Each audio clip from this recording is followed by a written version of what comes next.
माझं नाव प्रेषिता अशोक मोरे. मी विक्रोळी मुंबई इथे राहते आणि माझं शिक्षण BCom BCA आणि पोस्ट ग्रॅज्युएशन फोक म्युझिकमध्ये झालं मुंबई युनिव्हर्सिटीतून. आजोबांकडून आलं आणि त्याच्यानंतर घरच्यांनाही आवड आहे, त्यामुळे जे हवं ते वातावरण घरातून मिळालं. माझी सुरुवात ढोलकीपासून झाली, त्यानंतर संबळ, पखवाज वगैरे. ढोलकी म्हटल्यावर किंवा रादर इतर इन्स्ट्रुमेंट म्हणजे जे रिदम इन्स्ट्रुमेंट आहेत, स्किन इन्स्ट्रुमेंट वगैरे.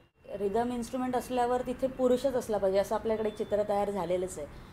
तर ते थोडंसं वेगळं म्हणून मी ट्राय केलं.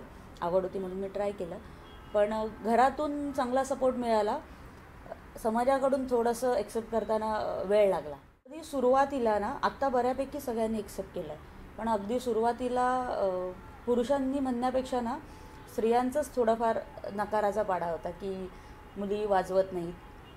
जर मुलींनी इन्स्ट्रुमेंट वाजवले किंवा ह्या स्किन इन्स्ट्रुमेंट जर वाजवले तर त्यांच्या हाताला चव नाही राहत, म्हणजे ते जे काही पदार्थ बनवतील त्याला चव नसणार. आता माहीत नाही ते कितपत खरं आहे, पण मी अशा बऱ्याचशा आजींकडून ऐकलं होतं. सुरुवातीला थोडं होतं की अरे मुलगी वाजवते, जमेल की नाही जमेल, किंवा माझ्या शरीराच्या बाहेर आहे, म्हणजे माझ्या दिसण्यापेक्षा माझी ढोलकी जड वाटत होती. तर या सगळ्या गोष्टी होत्या आणि आत्ता प्रेक्षक फार डोक्यावर घेतात, म्हणजे त्यांचा जो प्रतिसाद बघून ना नवीन काम करण्याची आणखीन ऊर्जा मिळते.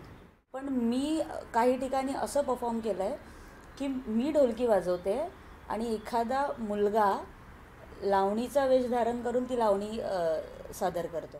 2 जागा चेंज झाल्या. जिथे पुरुष बसून वाजवत होता आणि मुलगी नाचत होती, तिथे आज मी वाजवते आणि मुलगा डान्स करतो. एक माझा प्रत्येकाच्या आयुष्यात असतो बॅड पॅच, तसा माझ्या आयुष्यात होता. माझं एक एक्स्ट्रीम लेवलला ॲक्सिडेंट झालं होतं आणि त्या ॲक्सिडेंटनंतर डॉक्टरांनी सांगितलं होतं की ढोलकी वाजवायची नाही. हे असतं ना, आपल्याला आपलं पॅशन बसू देत नाही शांत. पुन्हा रियाज सुरू केला. जी अगदी थांबलेली बोटं होती ती हळूहळू सुरू झाली आणि एका ठराविक पिरियडनंतर ढोलकीने मला पुन्हा एक्सेप्ट केलं.